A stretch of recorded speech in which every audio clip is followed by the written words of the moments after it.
Unshelling Medicine Podcast. Healthcare in the language we understand.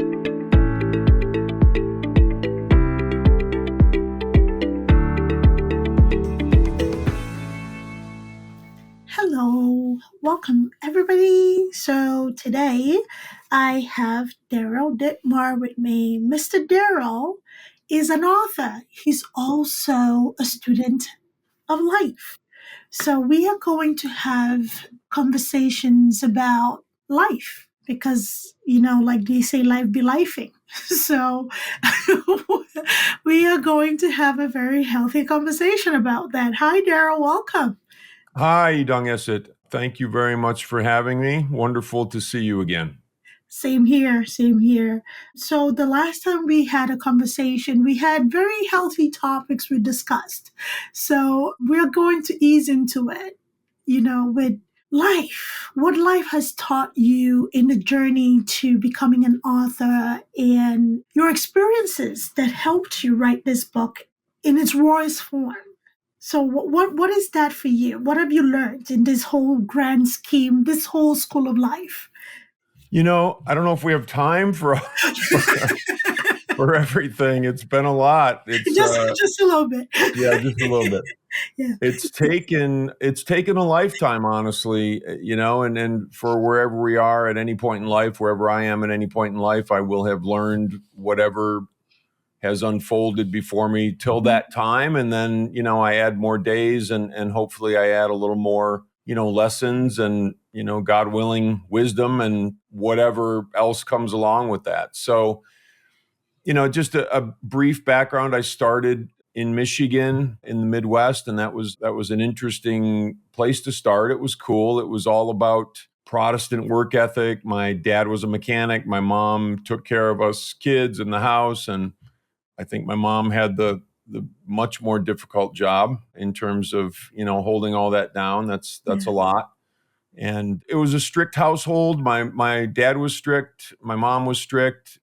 But I think they wanted the best for us and they wanted us to thrive in this life. And, they absolutely did the best they could with what they have. And so that's kind of how I started.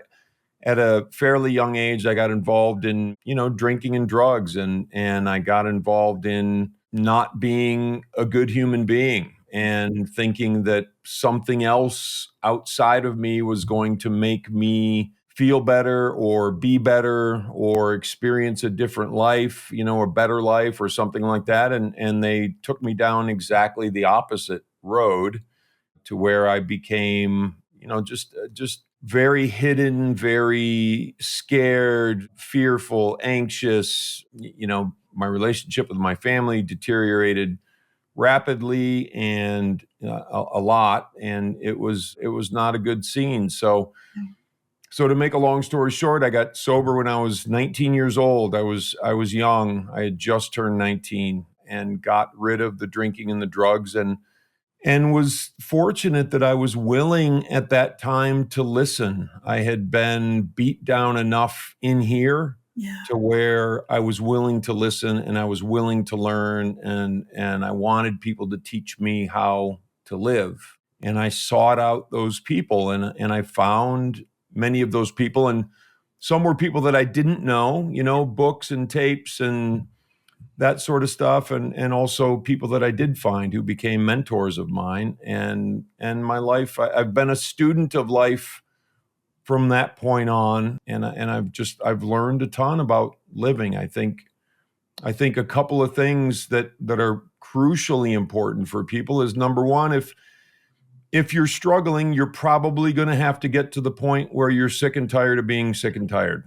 And I think that's a crucial place to be, to where we allow ourselves to do the difficult things that we are required so that we can change. And if we're waiting for the world to change before we change, it's not going to happen. We have to change first. So those are a couple crucial things for me that I've carried from those early years on, and it's made an incredible difference in my life. Wow.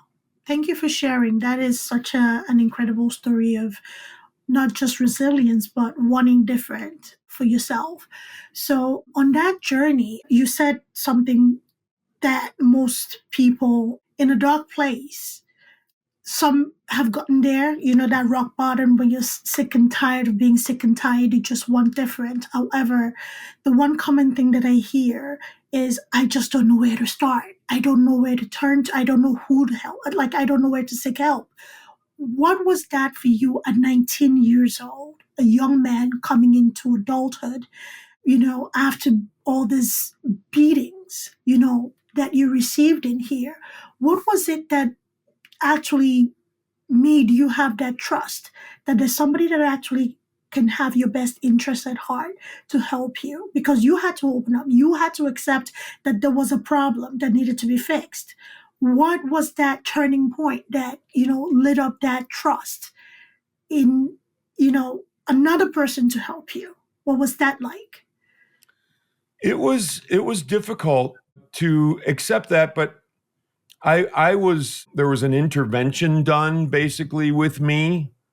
And so it was a choice of mine, but it was more or less go into treatment, go into drug and alcohol treatment, or, have a nice life. And I decided that I was going to try it. Now, was I going to try it with all of the earnestness and fervor at my command? No, I was not ready to do that, but I was ready to go in and see if there was something different, or at least see what was there. So I was put on a road, which for me, once I got out of treatment, included the 12 steps, included a 12-step program. And it was crucial for me because, so many people look at the 12 steps and they say, oh, it's supposed to help you with, with drinking or drugs or weight or, overeating or gambling or sex or whatever it is. And that is true.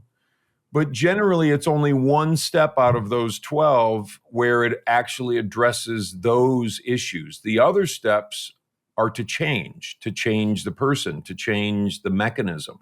Right.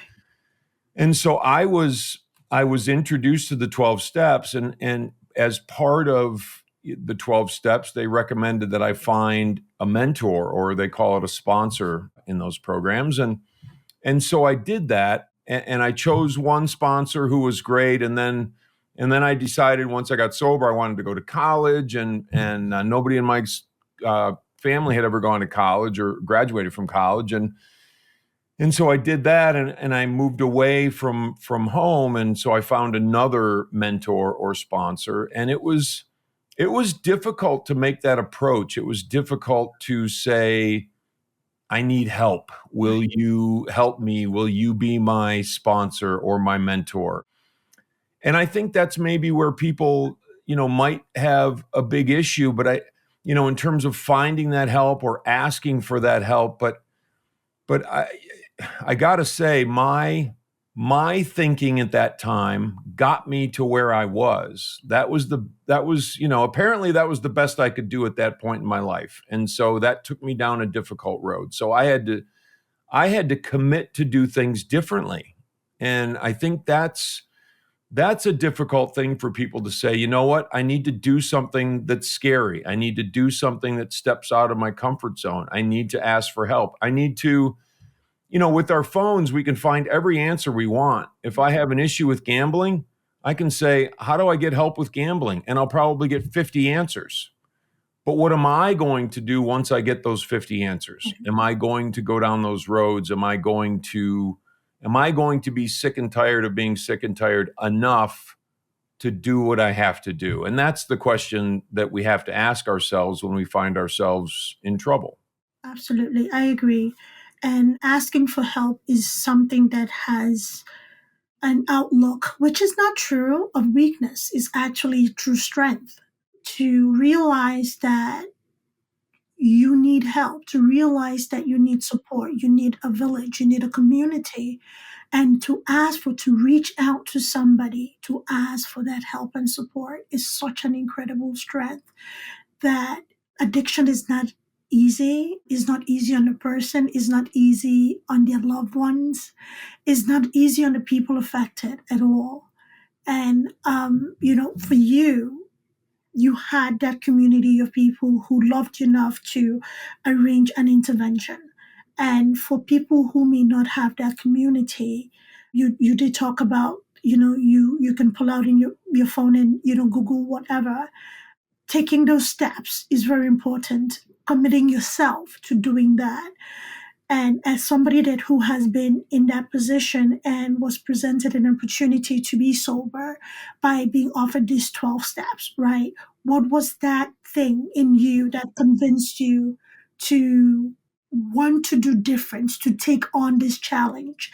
Was it like, let me just try it, what could it hurt? Or I do see the hurt that I feel and I see the hurt around me. I want to do this to see where it takes me.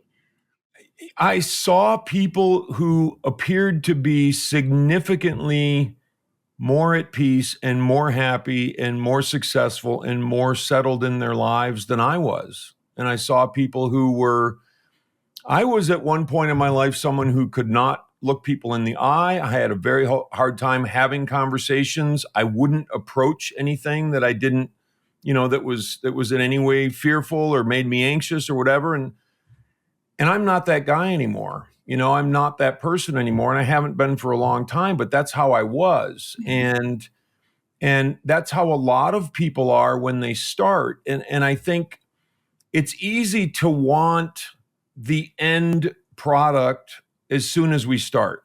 It's easy to say, oh, I want to be peaceful. I want to be content. I want to be happy. I want to be rich. I want to be all these things.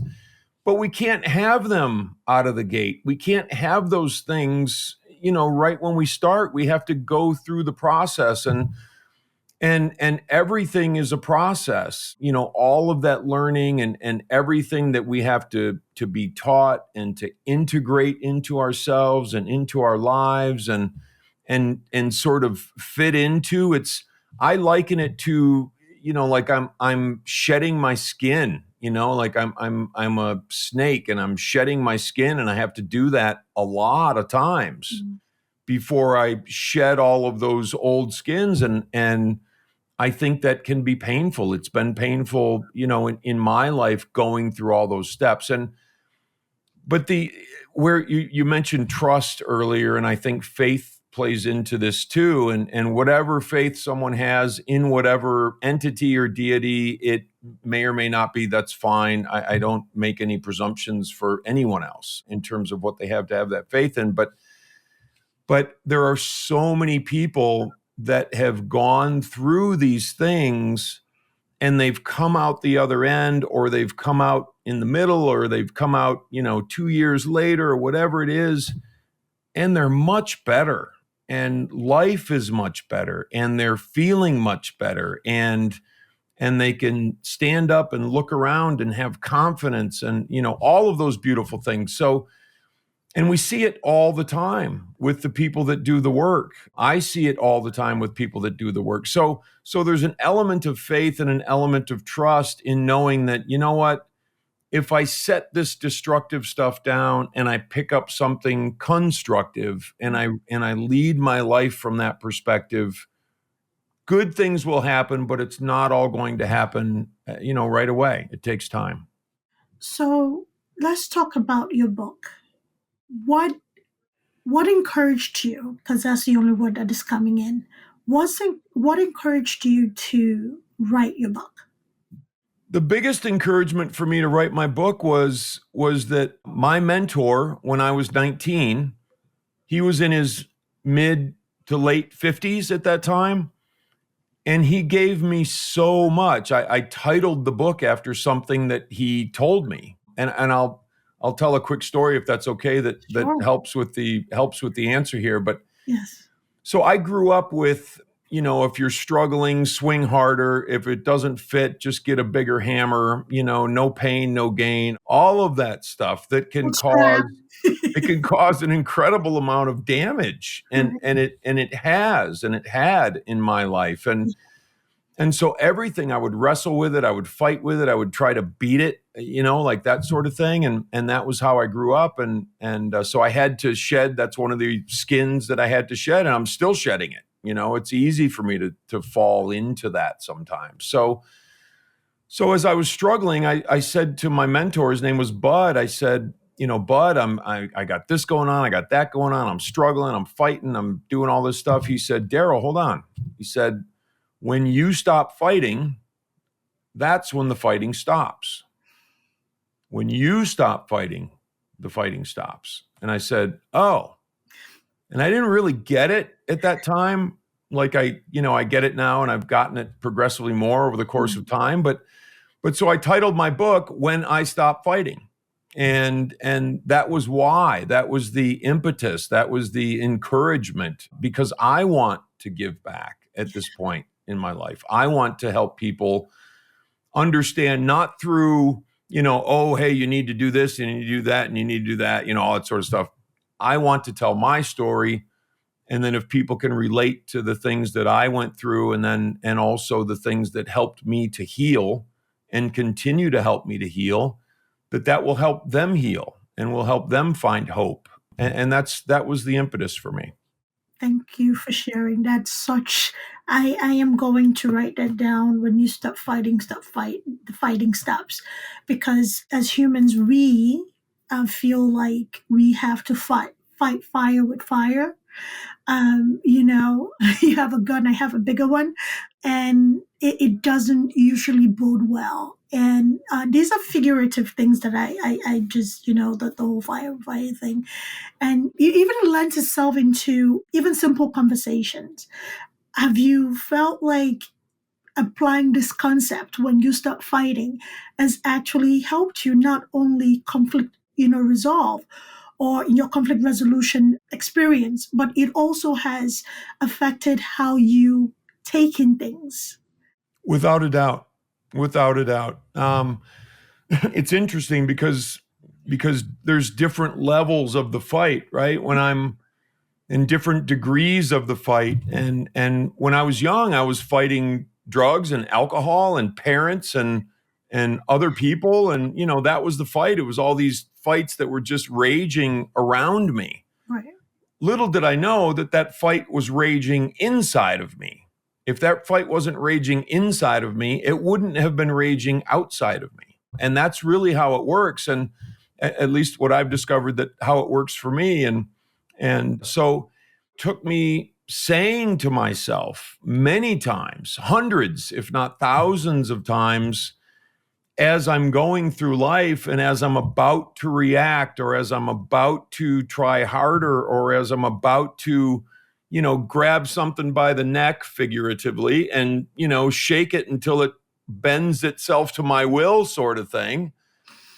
I have to talk myself off that ledge, and I have to say, hold on, Daryl, you know this, that when you stop fighting, the fighting stops. So if it stops in here, and I can stop myself and slow myself down and reel myself back in, it takes away the fight outside of me. It takes the power away from the fight outside of me. So it's all the time. I mean, everybody in my family, they're on board. They say to themselves, about those things. And so there's a life to this "when I stop fighting" concept. And it was probably the most important thing that I was shown in my life for the entirety of these last 40 or so years. That's great. And as it's a personal inventory kind of a thing, just stepping back and evaluating, does this situation warrant this amount of energy that I am about to invest in it? Because it is energy. It takes from you, like you say. It's not just the situation, is how it is brewing inside of you, and the different, comebacks and whatever you can, say to this person or this situation. And it is really draining. And when you have that power to kind of like step back and reassess, like, will I even remember this person tomorrow? No. Is this person going to feed me today? No. Is this person financing me? No. So why apply all this energy? And unfortunately, some people see that as weakness when you smile and walk away. Have you seen that in your experience? I really haven't. I think that people more or less respect when people are able to control themselves. there's a chapter in my first book that I call the nouns. Okay. And there's three things that I can't control. And that's one of the things I talk about in the chapter is there's only three things I can't control in this life. And it's the nouns, people, places, and things. Those are the things that I can't control. And so what does that leave me with? That leaves me with me. And I think that if I'm able to, keep myself from reacting or charging in or fighting or whatever the thing is, that's a confidence thing. That's a assuredness thing in myself, where being out of control or losing that self-control is something that doesn't require any confidence. It just requires reaction. It just requires loss of control of me. And so I've experienced in my life, and as people have watched me, which I think is the most important thing, is what is the example I'm showing out there in the world. I think people really respect that and they appreciate that. And hopefully they can look at that and, at some instances in their lives, apply those same principles. Yeah. So I love that now, the people, places, and things. How does that apply to parenting? Because as parents, some parents, not all parents, there's this sense of responsibility about raising our children the way we want them raised, and having them toe a certain line, or having them, this is not about structure. Children need structure in growing up. They need some guidance. However, in young adulthood, there's some parents that still struggle with having to want their children to go a certain way, a certain path. I don't want to use the word superimpose because it has a negative connotation to it. And some of these parents are not trying to be negative or mean to their children. But what do you have to say in that respect to parenting when it comes to the nouns, the people, places, and things?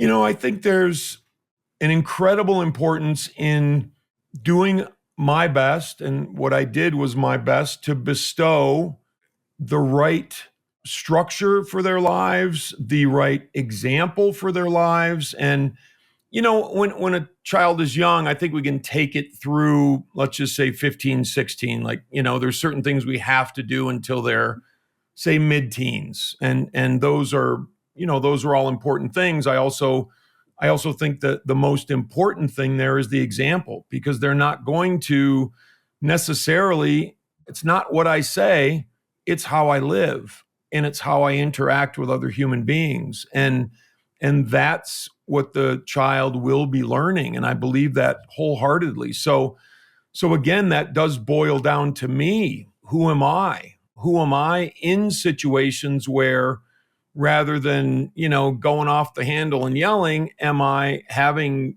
adult conversations and communicating, like that sort of thing. So I think that plays into it. But even when kids are older and they're, 13, 14, 15 and moving on, I find it fascinating, and this is slightly off the topic, but I guess it relates. I have an older brother and a younger sister. Yeah. We are nothing alike. We grew up in the same household, right? We're surrounded by the same, we came from the same nature. We're surrounded by the same nurture, right? And we're all extremely different. Right. So how does that happen? And so we were all given the same stuff. And I find that fascinating. So my job is to be the example, not because I want them to be something, but because I want me to be something. And if they see that, hoping they follow that lead and follow that example. I could say, my mom said when I was a kid, she said, I think you could either be a pastor or a doctor. I want you to be either a pastor or a doctor. Neither of those two things happened. And that's okay. It's complete. In some ways, Daryl, you're a pastor. I mean, you're preaching right now. So. That may be true. Good point. All right, Mom. There we go. But I think there's I think there's such an incredible importance to allowing kids to unfold and allowing them to find a path and to watch their path open to them, because I do what I do, my sister does what she does, my brother does what he does, hoping we've all found a great life and happiness. And as parents, allowing that to unfold for our kids, I think is for me the best way to not inject control, especially at a certain point. Yeah. I'm so happy you said that, because there is this thing that, naturally we want to belong. Naturally we want to resemble, either in appearance or behavior or character, of the people we are related to. And this has been a societal normal ideation. And the very notion to be different is often looked at in a negative light. And this is something that I have, thank goodness, embraced much earlier in life, to be different. And I pride myself in that. Initially, when growing up as a young, impressionable girl, about 8 to, say, the age of 13, when I heard those sentiments, I think I got better, from about 12, 13. However, oh, you're nothing like, your siblings or whatever, I'm like, well, why? How is that? And this is something that, yes, I am different and it's okay. And I love it. Yeah.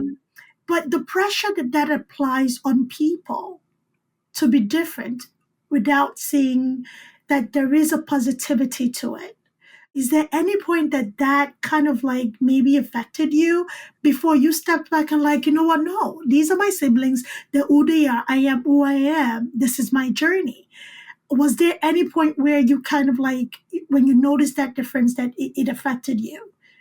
Yeah, I would say at different points in my life, it Yeah. affected me in different ways. I wanted to, and I got involved in the drinking and drugs and all that stuff. I wanted to fit in. I wanted people to like me. I wanted to be cool. I wanted to be, looked at as someone who was, like, hey, that's a dude I want to hang out with, but that all sort of transformed into, I became the dude that not many people wanted to hang out with. And so it kind of backfired. And from the perspective of siblings, it's hard to quantify when we're younger, to say, well, my sister is this and my brother is this and I'm this, and we're all different. It's hard to get my head around that, because it's just my brother and my sister. Yeah.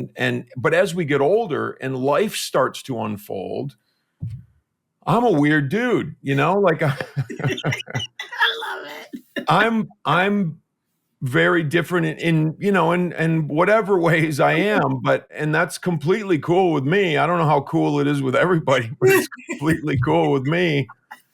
And I'm hoping they feel the same way about themselves and their lives. But there's also something I would say about family that I think is crucial to understand, that just because someone is family doesn't mean, they can't be injecting toxicity into my life. And just because they're family doesn't mean that they're good for my life. And so I think it's important to, I always say boundaries are for me, not for them. But I have to have what I'm willing to accept. And I have a pretty strong, we'll call it a no BS policy in my life regarding others. And I truly believe that we teach people how to treat us.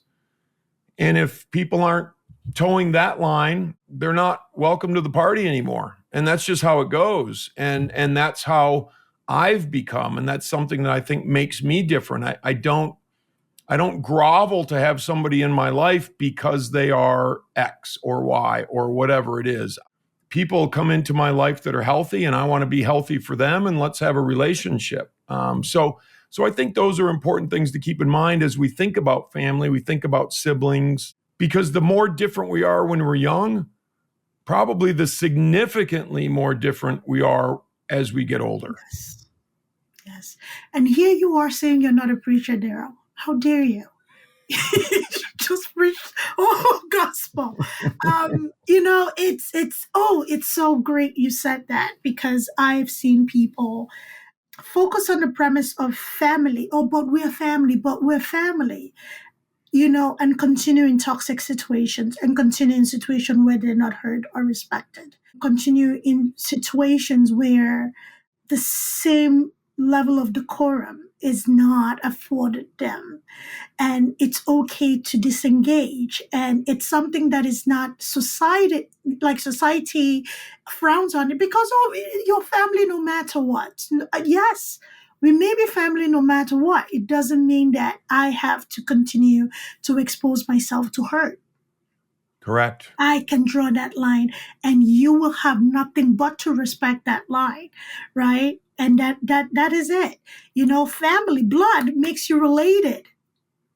Blood makes you related. Family can be friends. Family can be people that you meet that pour into you. That is family, right? People that actually want you to grow, people that wish you well, people that support your endeavor. That is family. People that can give to you, maybe not at the measure you will give to them, but they can give to you at the measure that they can, right? Right. That is family. Relationship by blood does not always, yes, that's the family unit we've grown to know. However, it doesn't mean you should tolerate things that do not help you grow as a person, support your healing journey, support your growth, support your impact, support whoever you are as a person. If somebody does not respect certain boundaries, see your position, just value you. What is the use of that? But I continue to expose myself to you, to continue to be battered. It's not fruitful at all. No. Yeah. It can suck the life out of you and suck the energy out of you. And there are people who, I think, live to do that. They suck the energy out of others. And yeah, it's very unhealthy.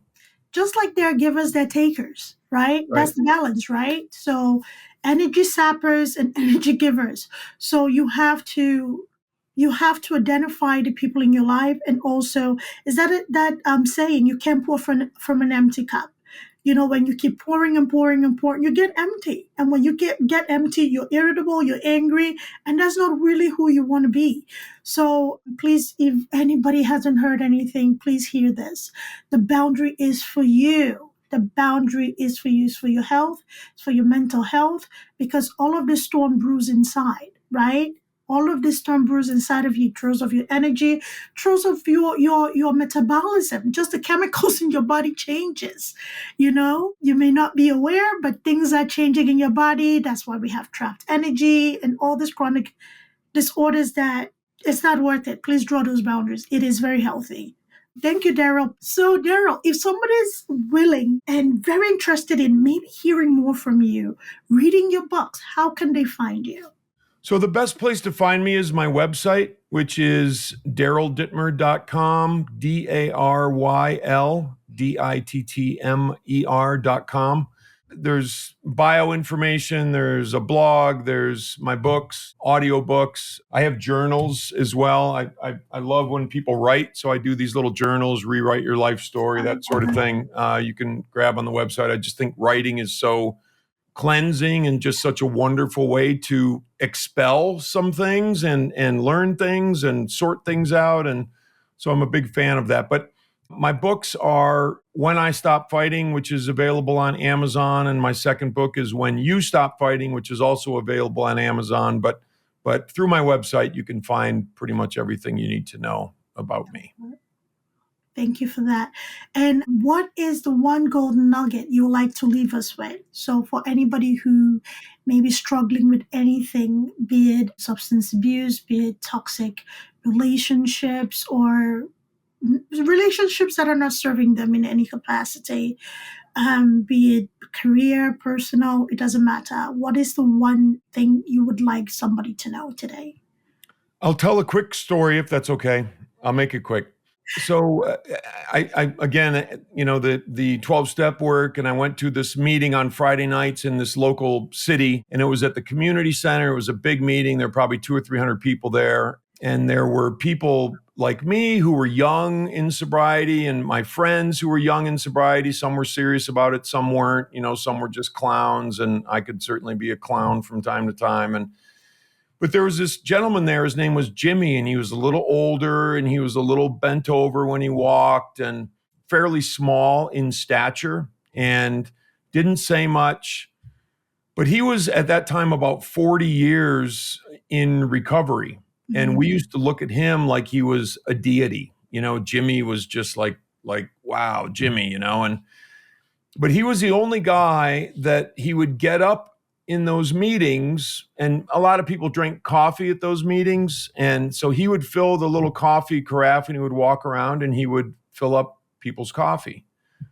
And there's not supposed to be, but there kind of is hierarchical sort of thing in the 12 steps. If you've been around for 40 years, somebody should be filling your coffee. You shouldn't be, like running around filling everybody else's coffee. But that was the humility, and that was the service, and that was the beauty of what he brought to those meetings, in addition to the things that he said. And one of the things he used to say that I'll never forget, and I've carried it with me forever, since that time, is he said, if you want a better life, if you want to get, sober or recover from whatever it is that you're struggling with, you have to learn how to stay small. Yeah. And staying small means being teachable, being humble, saying, you know what, I don't know the answers. Somebody help me find the answers. And that's one of the most important things that I was able to latch on fairly early, just saying, you know what, I don't know, and I need help to find out. So that's the one golden nugget that I think may be helpful for your audience. You drove the sermon home. Humility is something that we sleep on. Humility has gotten me where I am.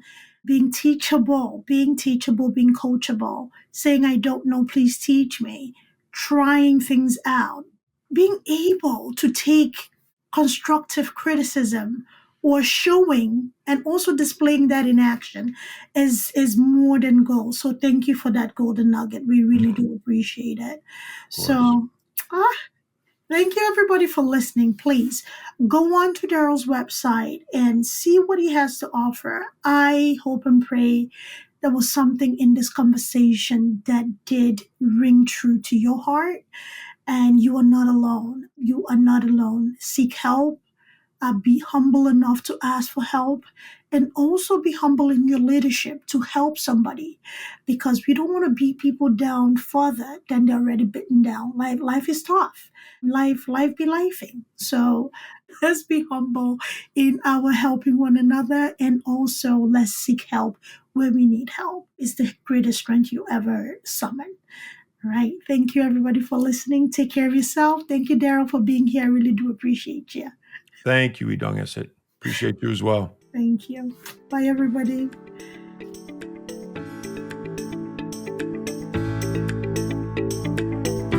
Thanks for tuning in to Unshelling Medicine Podcast. If you want to stay up to date with the latest episodes, make sure to hit that subscribe button on your favorite podcast platform. If you enjoyed today's episode, please take a moment to leave us a review. Follow us on social media at Altruistic Scribe on Instagram, TikTok, Facebook, YouTube, and LinkedIn. We share additional tips, updates, and health-related content that you won't want to miss. Have any questions or topics you'd like us to cover in future episodes? Reach out to us at altruisticscribeco.com.